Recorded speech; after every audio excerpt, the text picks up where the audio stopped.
Mm, ba-na-na-na, do, do, do, do, do, do, do.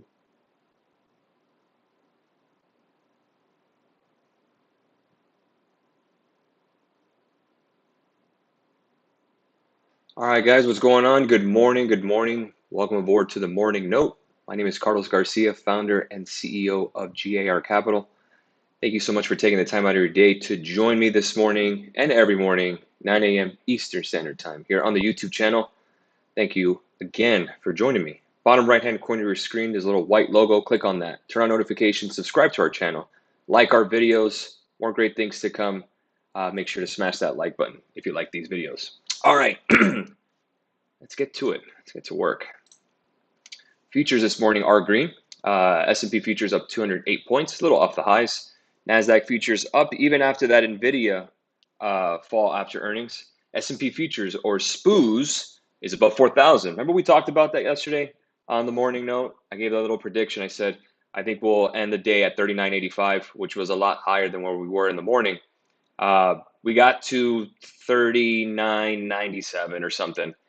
So I thought we would probably get to around 4,000 by then. So we were a couple hours too early on that one. But we'll talk about the next leg higher on this. We do expect the next leg higher. Russell 2000 futures up 0.83%. Crude oil is up about 0.57%. 110, 111 a barrel. Kind of been stuck in that range. Nothing really going on. Same thing with gasoline. $3.71 a gallon. Just down slightly. Gold down about 0.26%, 1847 an ounce. 21.79 for silver. Pretty much just bouncing up and down around. We're looking for that gap fill in SLV. So we'll see how we open. See if I can salvage that bad boy. Taking a look at euro dollar. Up about 24 pips, 107.03. Dollar yen, 127.15. We talked about why Forex pairs is so important for multinational companies and their earnings. Ethereum taking a hit today, down 7%, 1812 on the futures, 28,900, kind of chopping around for Bitcoin, 28, 30, 30, 28, being kind of bouncing around there. Same old deal. And the dollar index pretty flat, 102 we'll call it. 10-year yields pretty flat as well today. The VIX is down 0.92. So kind of muted price action so far. It's nice to see we're getting, that continuation. 4,000 was our call yesterday. So we got there. Now what, right? Now what, Carlos? Well, this is where it gets really interesting. I think we're going to get to 40-40, but there's a problem. And I put this on Instagram. Let's go to the daily chart here, 1 year daily. And you can see here, we do have a downward channel. We have tested above this channel and rejected every time. What is going to make this different? Well, have we had any good luck or any kind of news that has stood out to us? Well, let's take a look today. Some news. Jobless claims 210,000. The forecast was 215. So we know the labor market is strong. Nothing new there. That's inflationary. Core PCE prices, very important. Actual 5.1%. The forecast was 5.2. So some positive news on the inflation front, still high, but at least decreasing. PCE prices preliminary actual 7%. Forecast was 7%. So that one was core beat. Regular preliminary prices actually met expectations. US GDP, which is the second revision. This is negative 1.5%. It is not the second quarter in a row, so it's not a recession. No, it's just a revision of numbers. And we do have a pending home sales number today. So we need to see exactly when that is. I believe that's at 10 this morning. New home sales. So new home sales, let me see, when was this? The 24th. We had the new home sales. Now we're going to get pending. So pending home sales consensus, this is the estimate, it's down 2%. So again, we are getting a slowing down, at least somewhat, of inflation, right? So at least some good news, but it's still high. Again, we're starting to see, real estate slow down a little bit. So again, some inflationary pressures are subsiding, but nothing enough to kind of jolt us higher. So how would we jolt higher? And I do expect us to get that summer rally. And the reason I say that is because you do get those vicious bear market rallies where you just get to oversold conditions, guys. This is just technical bounces. That's it. The real environment has not changed. I mean, we're still going to get interest rate hikes. Sure, the Fed may be a little more flexible in September where they may just do 25 basis. But at the end of the day, we got to just say price dictates all. And we could see here, this downward trend here. Again, we tested it 3 times on the daily. And what stands to be different, right? 40.27, a very key level. That's your 20-day moving average, right? 40.27. So we'll push an alert here today at 40.27. That will be our first resistance level today. I do think we're going to go higher. I think we get to 40.27 just on the simple fact that we're going to get equity rebalancing. I talked about that earlier this week with bonds and stocks where they have to rebalance their funds since equities have fallen so much. I think we're going to get that rebalancing. We'll probably get to 40.27 today. That's my call. 40.25, 40.27, around that area. That's my call there. 40.40 would be nice. I think that we get there by the end of the week. End Memorial Day, the pre-Memorial Day weekend on a strong note. It'll be a green week for the S&P. And yeah, at least some kind of positive vibes moving forward. Something to build on as we go into a short week next week. That's on S&P. That's what I see. NVIDIA, let's take a look at that. NVIDIA is bouncing off lows. It was down at 152 after hours. It is only down $7, really, from its actual earnings report, which actually wasn't that bad, guys, at all.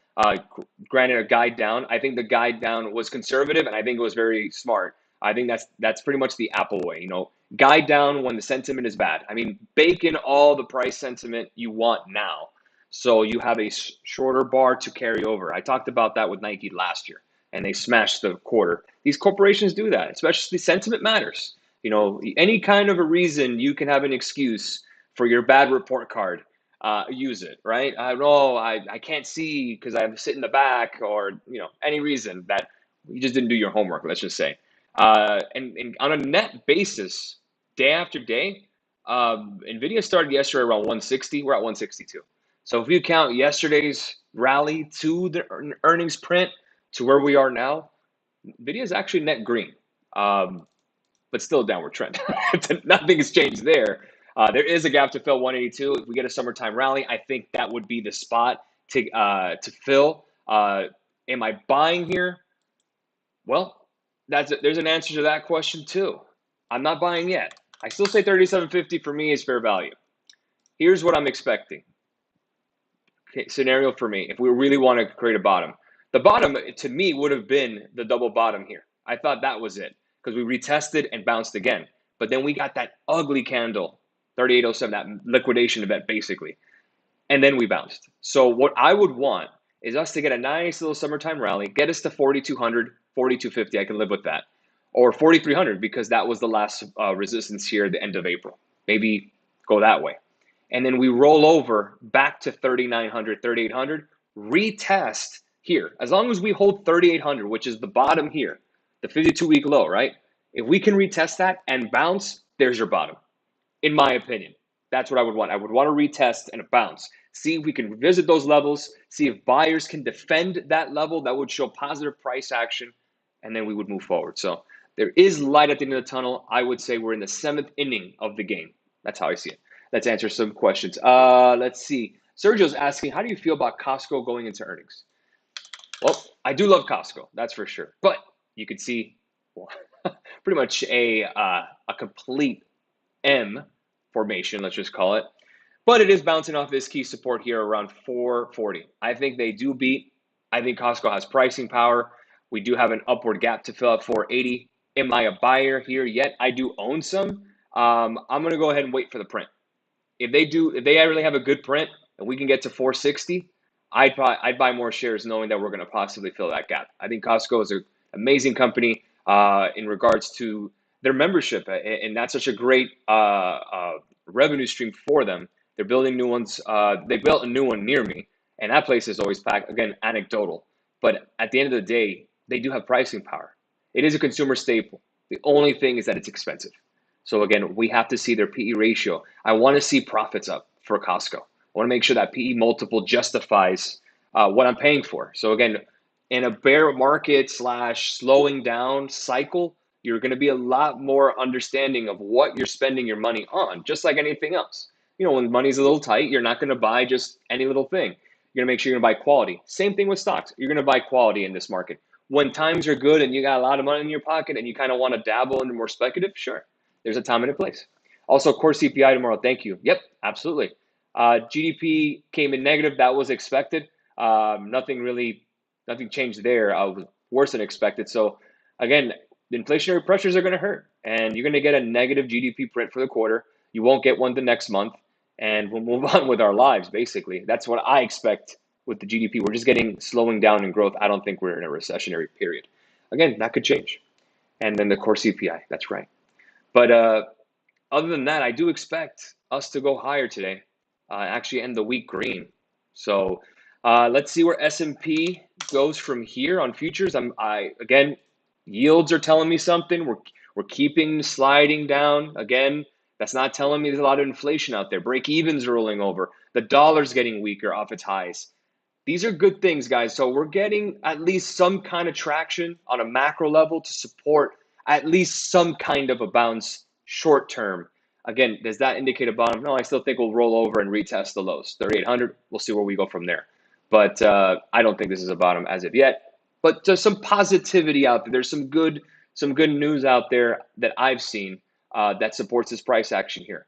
The question is, we do have that overhang of that downward channel on S&P, which makes me a little nervous. But again, if we continue that downward trend, 40-40 would be that break. We'll be breaking out of that, which would be the 20-day moving average here and there. So we just gotta wait and see. That's all it is. Support level 397 on SPY or 3970 on ES. That looks to be first intermediate support. Major support would probably get you around 3,900 right now, so about 96 handles away. But it's nice to see 4,000 print again. Have a great rest of your day. We'll catch you guys later. Cheers.